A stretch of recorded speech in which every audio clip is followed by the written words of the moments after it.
بسم الله الرحمن الرحيم بسم الله الرحمن الرحيم. الحمد لله رب العالمين، وصلى الله وسلم وبارك على سيدنا محمد وعلى آله وصحبه أجمعين. اللهم علمنا ما ينفعنا وانفعنا بما علمتنا وزدنا علما إنك أنت العليم الحكيم. اللهم آمين وبعد. We continue with Safinat al-Najat. Yesterday I was given two comments about the zakat on rented property. And so I shared that one of the opinion of the fuqaha is that the zakat rental property is based on the total amount of rent that you receive for the year minus expenses. I did some more research. The Shafi'i school, there's no zakat on rental property. And this seems to be the predominant opinion, that there's no zakat on rental property, even if you have an entire apartment complex. The land itself and the structure of the building and the property, there's no zakah on property. There might be tax, you have to deal with the government, but there's no zakah. The zakah that you pay is on the income you earned that you possess for over a year and reaches the nisab. So it reaches the nisab, which is about 5,000, we mentioned. And then you possess that amount for a year. If you spent it, let's say you collected $20,000 in rent for that year, but you spent the entire $20,000. You put it back in the house. You have a mortgage, maintenance, repair, so on and so forth. So yes, you received $20,000, but you never actually kept any of that money. It was spent. There's no zakah on it. And if you kept some of that rent, let's say after a year you have 5,000 out of 20,000 left, which is your profit, and you have another 5,000 in cash and another 5,000 in stocks, you add that all together and then you pay 2.5%. Does that make sense? Yeah, so we'll take the opinion from yesterday, discard it. The opinion of the Shafi'i school and the predominant opinion of the ulama is that for zakah on the al-iqarat al-mu'ajjara, or al-ijar in general, they even say, like, if you have an Airbnb, you're not renting it maybe all the time. There's no annual contract, but you're renting it periodically, a few days here, a few weeks here, a few months here. They said there's no rent on the actual property and the lease contract. The rent is what you possess and what you keep in and reaches the nisab, and you keep it in your possession for a year, then you pay the zakah. Otherwise, there's no zakah wajib upon you if you spent it. If you have a cab and you work as a cab driver, you're providing a service. People are renting your service. There's no zakah. So on and so forth. And the brother asked yesterday, how about if you have a land, but unless you have land that you intend for trade and investment. So you have some cash, you're like, I don't want my cash to sit. I want the market rate for land and real estate is going up everywhere around the world. Buying land in any urban city, any urban community is very expensive. And every year, couple years, the price keeps going up. So what do you say to yourself? Instead of taking that money and just holding the cash, inflation, because if you hold the cash, your cash is losing value because of inflation, right? So if inflation is always going up, so you don't want to just hold cash. Yes, I'm going to get to that. I want to answer this question, then I'll get to yours. So a lot of people, what they say, investors typically, they'll tell you, don't hold cash. The longer you hold cash, the more money you lose. So they tell you, invest your money and diversify your wealth, right? So you took your cash, and you're like, I want to invest my cash. I don't want to sit on $50,000. I don't want to sit on $100,000. So you buy a land, or you buy some property, and your intent is not for personal use, but as a business investment. That land you pay zakah on. That one goes under the category of urud al-tijara. It goes under the category of merchandise, inventory of business items. So that one, after a year, you take you see the value of that property, you pay zakah on it. The brother asked yesterday, going back to the message, you said, I bought a land for personal use, but I ended up not using it, then I sold it. So does it fall under the category of urud al-tijara? No, it doesn't. It doesn't fall under the category because your intention was always for personal use. But for some reason, you never got the chance to develop it. You never, ended up using it. So you're like, this land has just been sitting. Let me do something else with my wealth. You sell it. There's no zakah on that property. But when the year ends and you have the nisab and the whole, you pay zakah on the cash, but not on the land. Is that clear? Nope, not on the sale amount, the year. But this is something very important. The year is not based on what you got then. It's based on the first moment you got 5,000. So if you got 5,000 in Ramadan, and then the year later in Sha'ban, you got 100,000. You sold your land. Now you have 100,000 in Sha'ban. Do you start from Sha'ban counting 1 year? No. You started already from Ramadan. So as soon as the next Ramadan comes, you pay zakah on the total cash. You don't start a new year every time you get extra money. The time you reach the nisab, and if you start the nisab with 5,000, and let's say, subhanAllah, you have a rich millionaire uncle or dad or somebody passed, and they're like, here, you have all this money. Just before the time ends, now you have $1 million. You pay zakah on $1 million. Although you just got it a few weeks ago. But because you reached the nisab a year ago, you pay the zakah on it when the whole comes. Does that make sense? Brother, you had a question. I'm sorry. I just was responding to what they had from yesterday, so I wanted to clarify. Yeah, it's clear. What was your example? Yeah, for example, you are here, right? Yes. Like you have property back home. Yes. The property is rented to someone else. Yes. That person paid. You rented somebody else, they paid you rent. Yes. Okay. The rent collected. Yes. There's some money in the bank. Oh, it's sitting in the bank, yes. Yeah. Then after a year, After a year, yes. you pay on that, right? Yes, exactly. After a year, you pay the zakah on that. What I wanted to clarify is in the Hanafi, in the opinion I shared yesterday, they say there's a zakah on the property.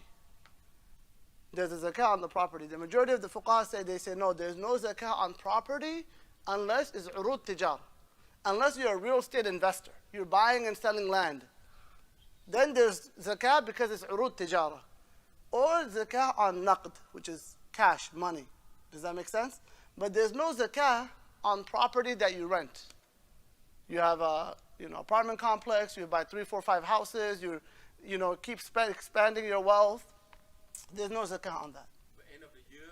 The cash you have at the end of the year is you pay zakah on. And remember, the year is based on the Islamic calendar. But not property, like No, there's no property tax. You know how there's property tax? There's no zakah on property. There's no property zakah. Does that make sense? There's no property zakah. There's zakah on cash, zakah on business. So you can say there's like a sale, like a sales zakah, and there's a savings zakah. There's no income zakah. Right? So zakah is more easier than tax. Uncle Sam is taking a lot more from us, right? Because you have income zakah, you have sales tax, you have so many property tax, you have business tax, you have so many fees, right? So taxes are a lot more. Zakah says there's nothing on your property. You get your paycheck, you take your entire paycheck home. There's no, income tax. There's no, none of that. The only zakah that you pay is your cash that you saved. So there's a savings tax. In Sharia, you're sitting on money, you're rich. You have to give some of that back to the fuqara. And there's zakah on trade. You have business, you're selling and buying item. You do zakah on the inventory of your items after a year. And of course, there's crops and all the other things that we talked about. Brother. Quick question. One is for the saving account, for the cash you save it. Yes. Maximum has to be $5,000. Minimum. If you never reach 5,000, there's no zakah. The second question is that And remember, this cash, you have to add everything else to it. So let's say you have 2,000 cash, 2,000 Bitcoin, 2,000 stocks, 2,000, does it make sense? 2,000, you have some cash under your bed sitting for emergency, everything together. You see, you bring all the cash you have together, you see, I reached the nisab, then you start counting the year. Is that clear? for the land, No. land I would be paying the zakah with the cabinet value or the original value. The current value. The current value. The current value. So all it doesn't matter how much. But remember, this is land that is for business. You're not for business, but this is land that you're buying and trading. You're buying and trading land. You're selling land. You buy it, you hold it for a couple of years, price goes up, you sell. You buy land, you hold it for a year, a couple of years, price goes up, you sell. Does that make sense? How about if you haven't selling yet, but you still have it, and the value is increasing? Yeah. And you bought the land with the intention of business investment?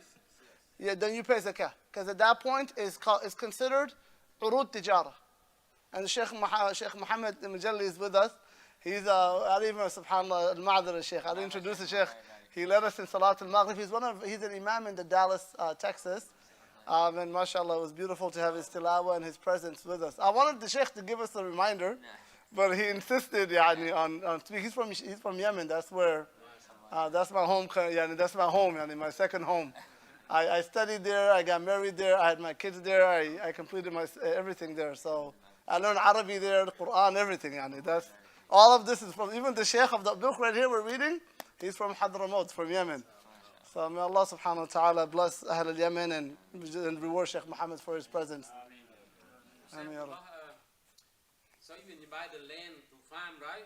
Yes. But your intention. No, the farm is different. If you buy land to farm, you pay zakah on the crops. On the crops. It's not a farm, it's just Just an investment, right? regular land. Yeah, there's no farming yet. Then you pay, wallahu alam. If you're keeping it for the intention of investment, there's no intention of personal use. There's no intention of nothing. You know, you're buying it, just investment. I just want to buy some land. Then the Sheikh can correct me. You're right. If you're buying it, your niyyah is, I'm buying this land because I have cash and I don't want my cash to sit. I want land in my hand. And when the money goes up, I'm going to sell it. Does that make sense? And, I just remember something. No. One of the brothers, he came to me and he said, okay, so the tax that we paying, Yeah. it's considered zakah. And the money has to be tax And zakah, yeah.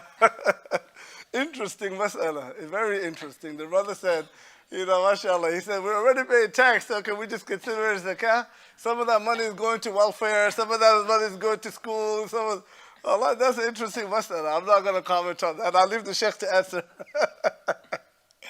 Naam, elder. Yes, Haji. Okay, I have for a regular worker, Mm-hmm. if they give you the W-2, they said you made 30,000 in the year, and at the end of the year you don't have nothing. What's going to be? No zakah. You only pay zakah on savings. Only on savings. So you could have made $1 million that year, but you spent $1 million. There's no zakah. Does that make sense? There's no zakah on income. That's why we said you don't have this income tax. Income tax, they're like, you made this money. You spent it on a car, you bought a house, you made this income. You have to pay tax, right? There's certain brackets, discounts, breaks you get. After that, what you spent on your money, it doesn't matter. It doesn't matter if you have zero income. It doesn't matter if you have a mortgage rate that's $1 million and you're in debt. The fact is, I mean, there's of course tax and there's details, but generally, income tax is looking at your income, not at your savings. You pay tax, right? Zakat is not like that. It's a lot easier. Zakah is, you made $1 million from that million, or 100,000 or 30,000, how much is in your savings? And did you have that in your savings for 1 year? So zakah is saying, listen, you might have a moment in your life where you have 10,000, 20,000, maybe it's in your hand. But, you know, something came up. Somebody, you had to travel, you went to Hajj, your son got married, you helped him out with his marriage. Whatever the reason, you spent the money. Then they say, khalas, start over again. If you kept it for 9 months, you had 20,000 for 9 months. 3 months before the year is over, you spent that money. You bought a car. And you're like, okay, I don't have the money. No zakah. Again, you get 5,000 again, you start counting over again. Does that make sense? So you have to keep the 5,000 balance, that minimum, we call that nisab, that's the term. You have to keep the nisab for one continuous year. If it goes below 5,000, you start over again when you get another 5,000. Based on Islamic. Huh? How that 5,000 comes to minimum? The amount of this nisab, we get it from gold. So the nisab in gold is 85 grams roughly. So when we convert 85 grams to dollar value, it's roughly 5,000. Wallahu alam. Yes? Based on Islamic calendar, right? And this is based on the Islamic calendar, very important. Based on the Islamic calendar. So you count, like today, let's say, this is the beginning of the year. A lot of people, they get refund on their income tax, right? So this year, you got a refund on the income tax. You have 5,000 sitting in your account. You count, okay, today, let's say you got your refund today. Today is Sha'ban, the 24th of Sha'ban, I believe. So, no, the 25th, I believe today, the 25th of Sha'ban. Today is the 25th of Sha'ban. So you mark that day. Every year, the 25th of Sha'ban, you pay your zakah. Not March 18. Don't tell me, because March 18, Sha'ban, because the Islamic calendar goes down 10 days every year. Right? So 13 years ago, I remember Sha'ban, the 29th, I was in Yemen. My son was born, the day before Ramadan. So I remember the day before Ramadan, Sha'ban. But on the Gregorian calendar, his birthday is August 20th. So August 20th is still 6 months away, right? Nearly 6 months away. But in the Islamic calendar, his birthday is in 4 days. So he turns 14 in the Islamic calendar in 4 days. But in the Gregorian calendar, he turns 14 in about 5 months. Does that make sense? So that is why we don't use the Gregorian calendar to calculate zakah and Islamic ahkam. We use the Islamic calendar. And because the Islamic calendar, it goes 10 days down and it moves through the seasons. Does that make sense? Like Ramadan is going to be winter, summer, spring, right? It's going to go through all the seasons. And every 30 or so years, it goes through all the seasons. So it's different than the Gregorian calendar. So for zakah, you have to mark the Islamic calendar day and month. And every year you save that day. When it comes, you pay your zakah. Yes? How about on 401k? We talked about 401k yesterday. You know zakah on 401k, according to the stronger opinion of the scholars and the predominant opinion, until you're able to access it without penalty. The problem with 401k is you can't access it. If you access it, you have to pay it back with interest. The moment you're able to access it without penalty, then you start paying zakah. Until then, there's no. It's like somebody owes you $10,000. Do you count that in your zakah? You don't. If you're unable to get it back for them, you're trying, you call them, they're like, brother, give me time next week, next month, next year. They're not picking up your phone calls. Is there zakah on that money they owe you? No zakah until you're able to access it. Does that make sense? So inshallah, we'll suffice with these masail. We're going to read Kitab al-Sawm tomorrow. We should finish Sawm in 2 nights, inshallah. So Sunday, Monday, we'll finish, inshallah ta'ala, and conclude with that. Sheikh Muhammad, tad'u lana akhi. Allah khair, barakallah fi. We're going to have the Sheikh make dua, inshallah ta'ala.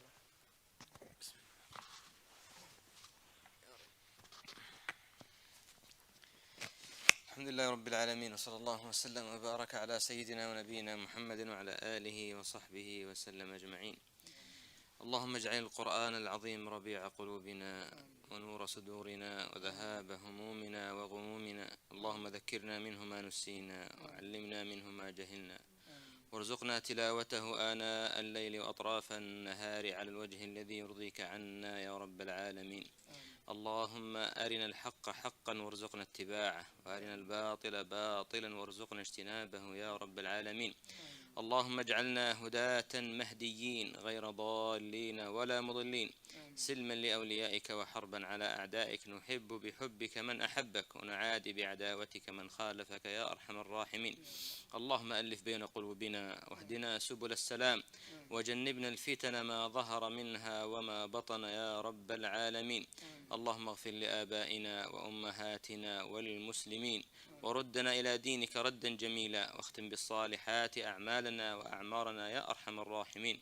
اللهم يا رب العالمين نسألك بأسمائك الحسنى وبصفاتك العلى أن تبلغنا شهر رمضان. اللهم بلغنا شهر رمضان وأعنا على الصيام والقيام يا رب العالمين واجعلنا فيه من المقبولين يا رب العالمين.